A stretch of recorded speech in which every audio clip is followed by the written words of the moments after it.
From the infinite reaches of the cosmos to the limitless power within you. Welcome to Manifesting Cosmic Consciousness with Warren Russel. Every episode is a journey into higher awareness, universal wisdom, and the energy that connects us all. Prepare to expand your mind, elevate your spirit, and unlock your true potential. Now, here's your host, Warren Russel. For centuries, the Alien Council searched for minds capable of receiving a hidden cosmic transmission. Out of millions, this signal appeared on your screen today. Maybe it's coincidence, or maybe it's the moment your curiosity awakens. Every extraordinary journey begins with one unexpected sign. The transmission has started. Hi there, this is Warren Russel, and this is Cosmic Consciousness. And we're going to manifest a lot of information today. A lot of discussion has been floating around from congressional hearings on Gaia television, ancient aliens. A lot of people in the street begin to talk about aliens coming to this planet, or if they're here, or whatever, UFOs, UAPs. So this is the beginning of what they call disclosure. At last, you're going to find out that we are not alone.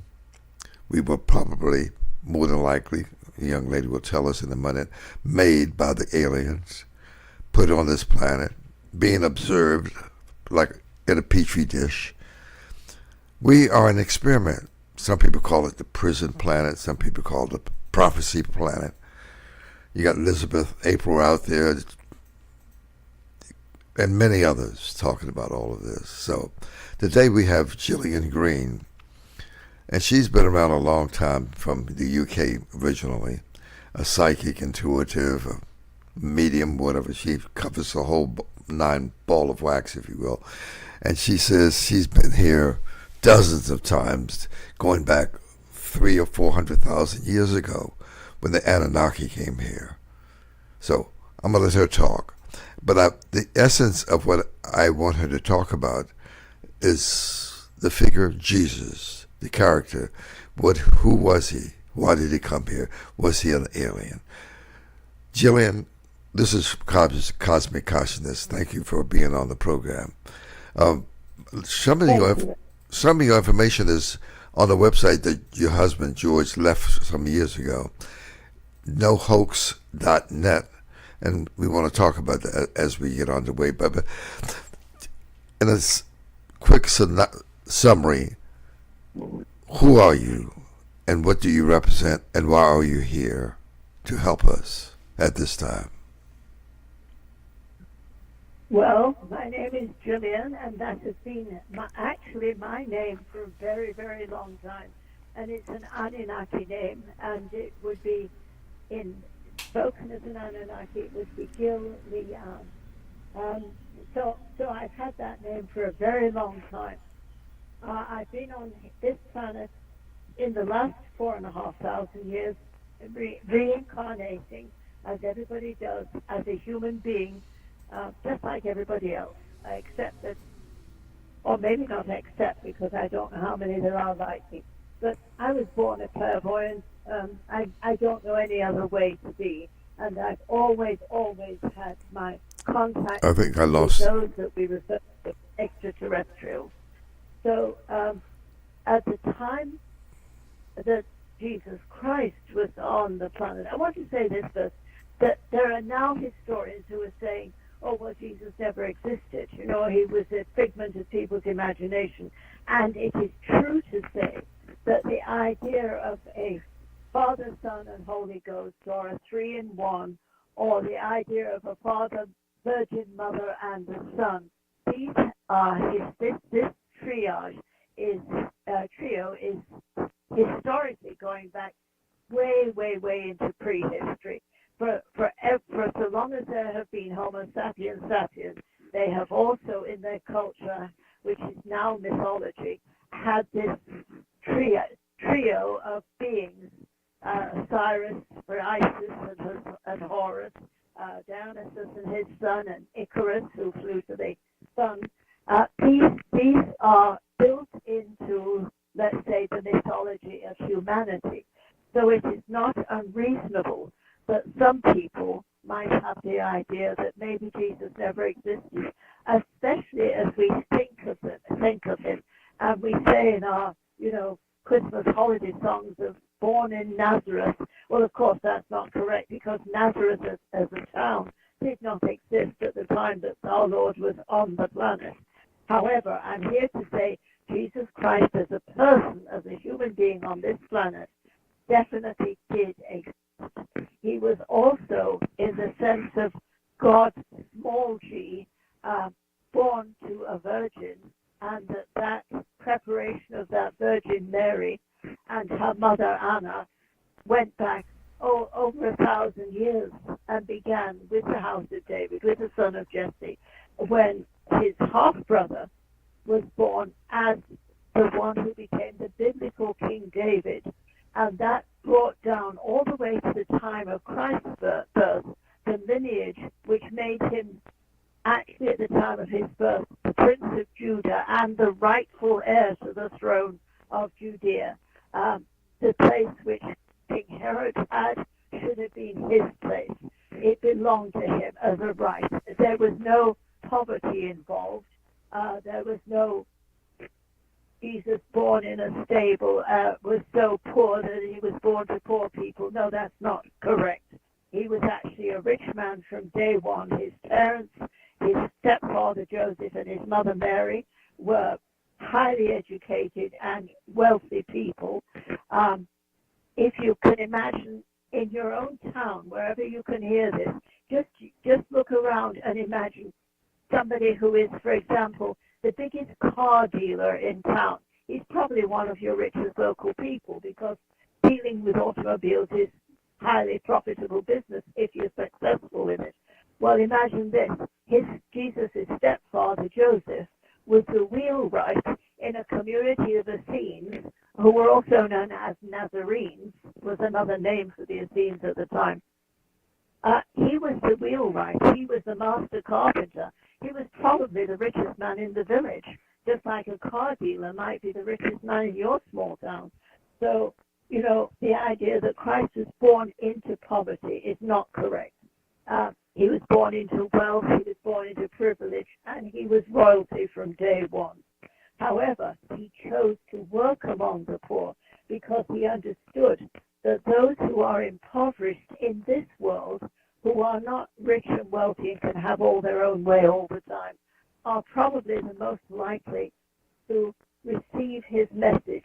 The poor, the meek, the lowly, these are the ones who are the fertile ground in which the message of Christ can spread. And his message was simply, learn to treat other people the way you would like to be treated. Learn to share with others. Learn to be generous and kind and loving with everybody.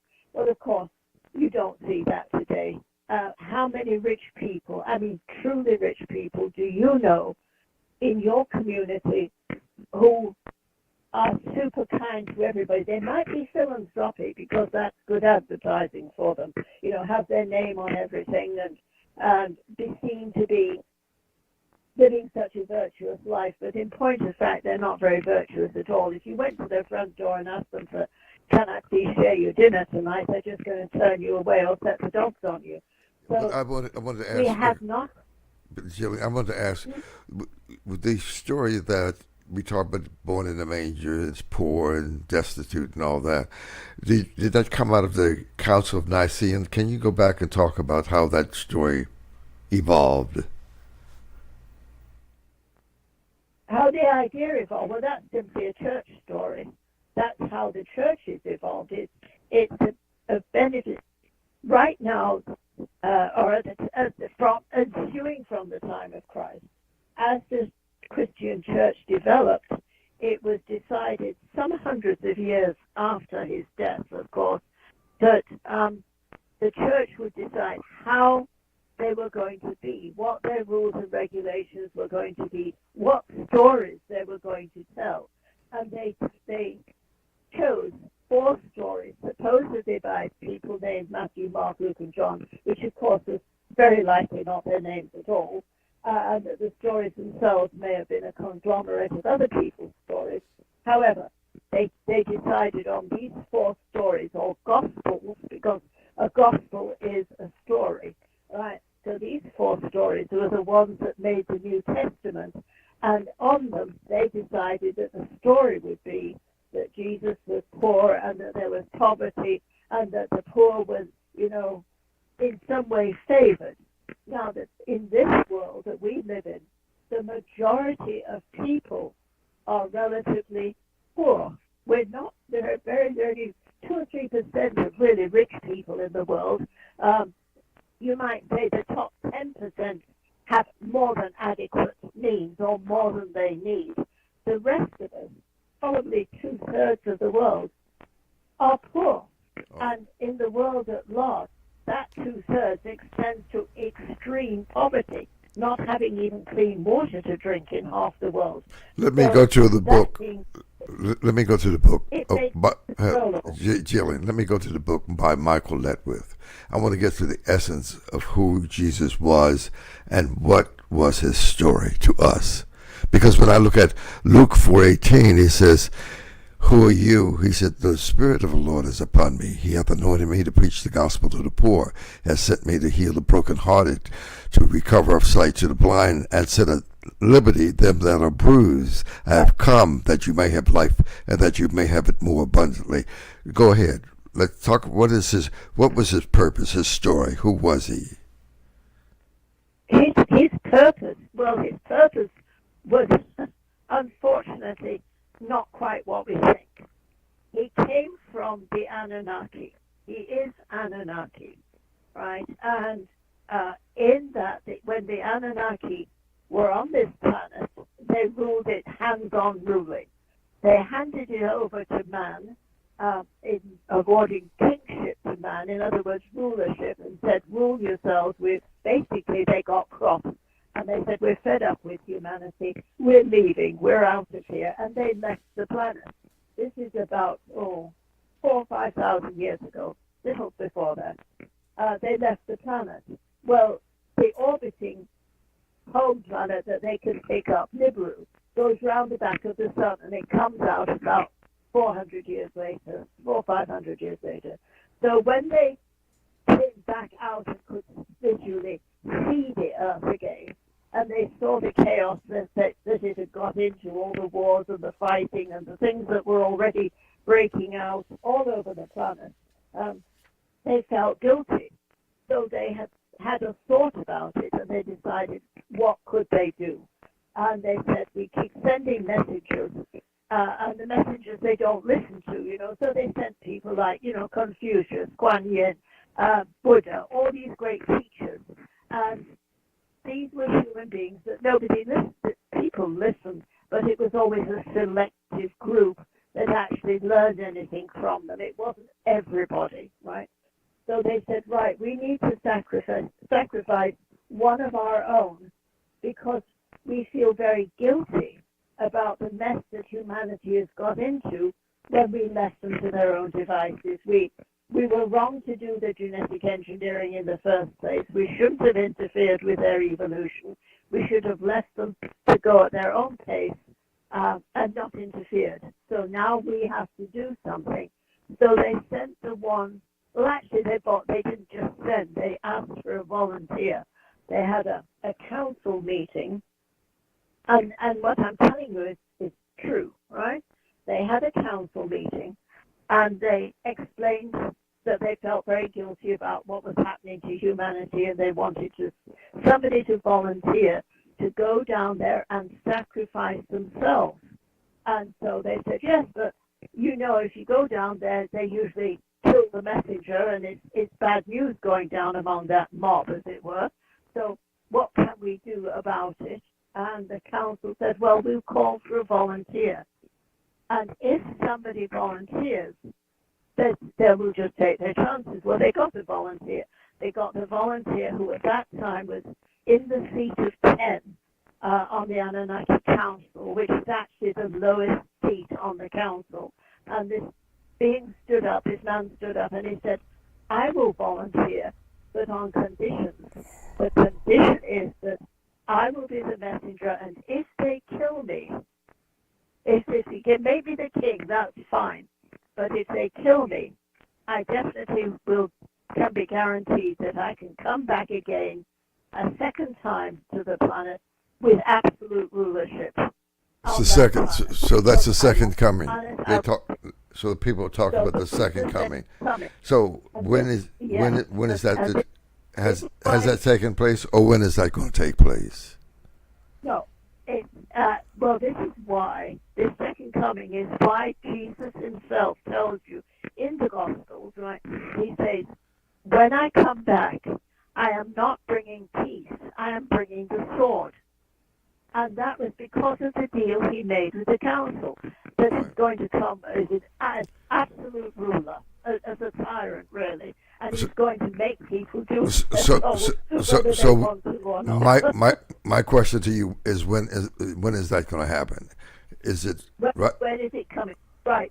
My understanding from my friends who are in orbit on the planet all the time, is that he began coming back to the planet in 1998.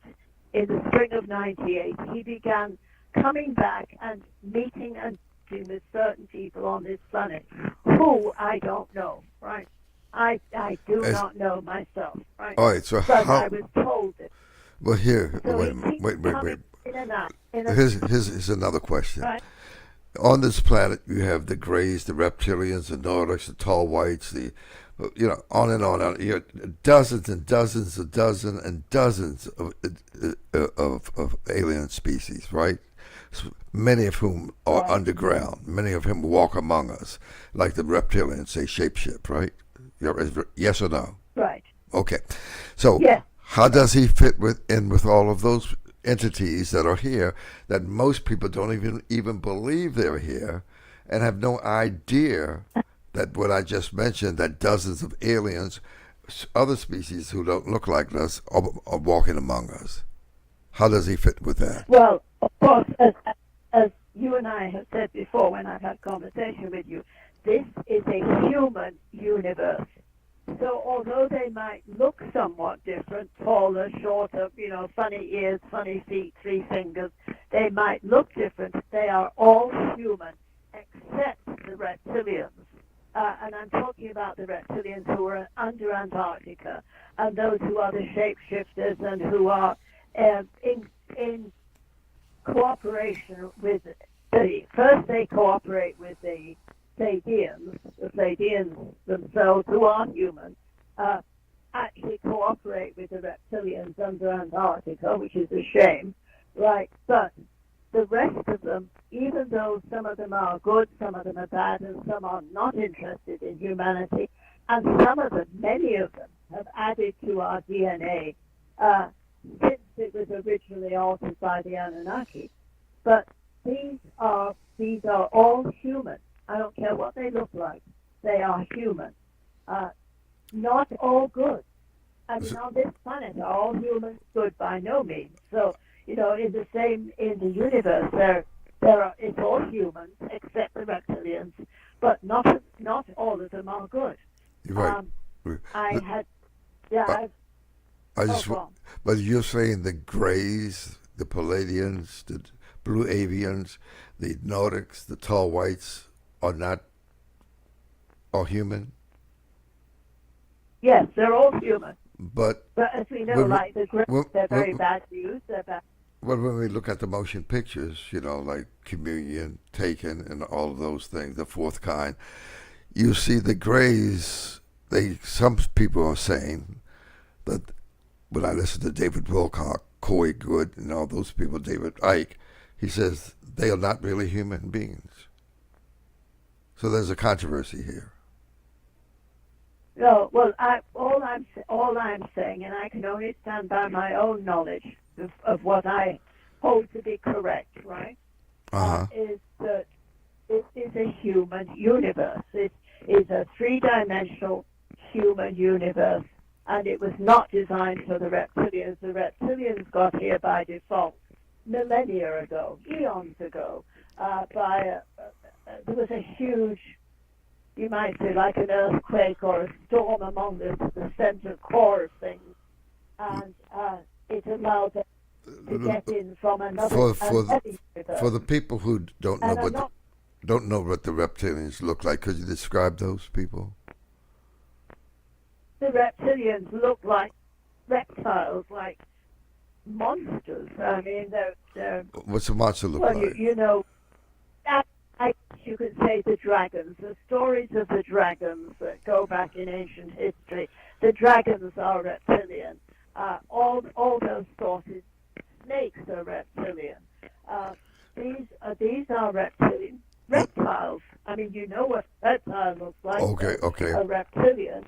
Well, you saying that? Okay. Some people have also said the reptilians can shapeshift as Mother Queen. So, is that right? The Queen Mother, she was reptilian. Is that what they say? I say that again. They saying the Queen Mother was a reptilian and that she could shapeshift. Yes, as I would say, I don't know that because I was not familiar with the British royal family, but I dare say that it's very likely that they were taken over by reptilians at various times in their lives, and that they certainly. I always was aware that the Queen Mother, the old Queen Mother, Queen Elizabeth II's mother, was a piece of work, let's put it like that. I mean, she was never what she appeared to be, and that was always obvious to me. Some of the others I'm not so sure about, and I really don't have personal knowledge of.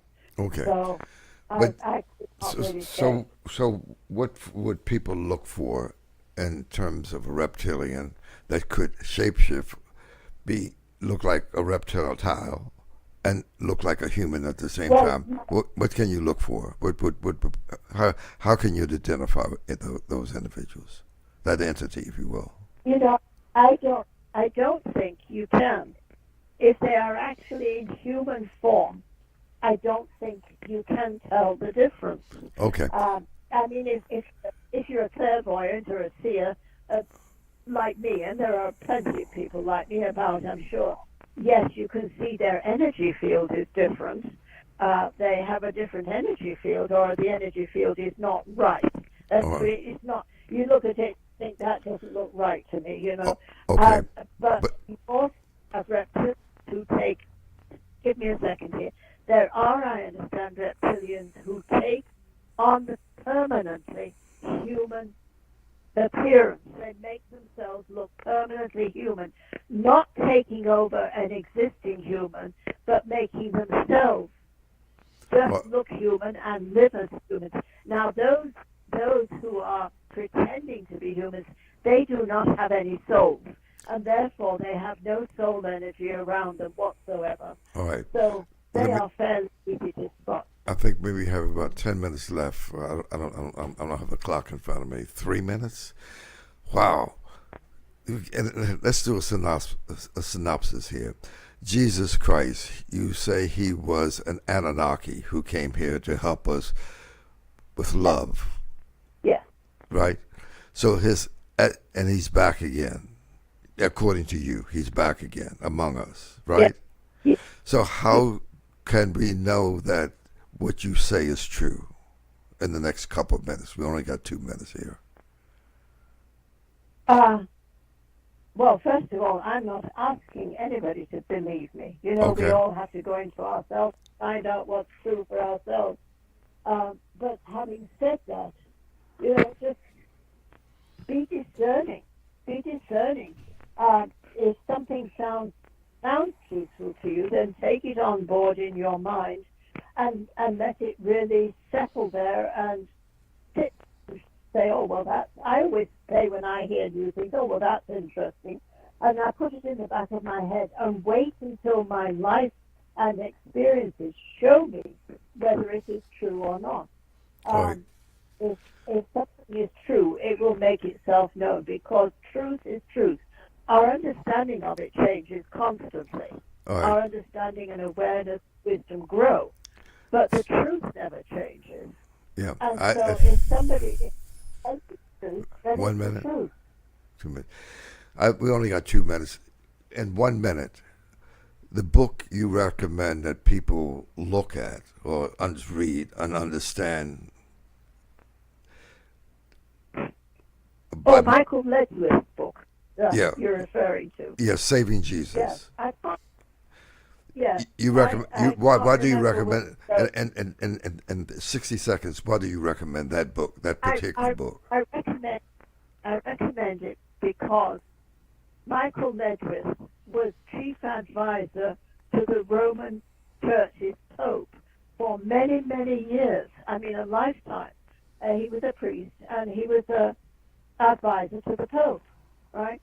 Well, because of that, because of his position, he had access to the vaults underneath the Vatican City, where the Roman Church keeps all its big secrets. And he had access to that through all the years that he was serving the Pope. And so he was doing his own study, his own research. And after 20 or 30 years of coming to understanding and wisdom, and I guess praying about it, we came to understand that the story that we were told was not the truth. It was All right. a made-up story. And that book of his, Saving Jesus, is, I would say, a well-documented and Okay, that's it. highly critical book. Gillian, that's all the time we have. I really appreciate you being here on Manifesting Cosmic Consciousness. And the best to you. And I thank you for the things that you have done. And again, you and your husband have worked in the field for many, many years. And the website, nohoax.com, is where you'll find a lot of material by George Green and Gillian Green. This is Cosmic Consciousness. Thank you for listening. See you next week. As our journey through the cosmos comes to a close, remember this. The universe is always responding to the energy you create. Continue to manifest with purpose, live with intention, and let your consciousness guide your path. Thank you for joining Manifesting Cosmic Consciousness with Warren Russell. Until next time, keep reaching for the stars and never stop exploring the infinite possibilities within.